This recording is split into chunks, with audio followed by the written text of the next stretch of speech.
రెండో మూడో కావాలమ్మా భూతద్దాలు ఉందో లేదో చూడాలంటే నీ నడుముని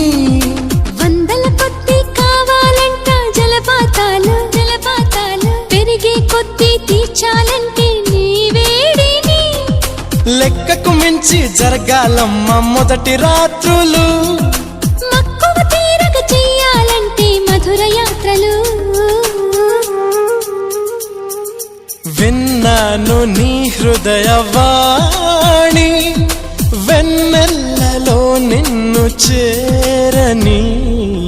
మన్మధుడే బ్రహ్మను పూని సృష్టించాడేమో గాని 60 కేజీల దుడుకుతనాన్ని అలుపన్నది ఎరుగని రవితేజాన్ని పలికింది ఆకాశవాణి ఈ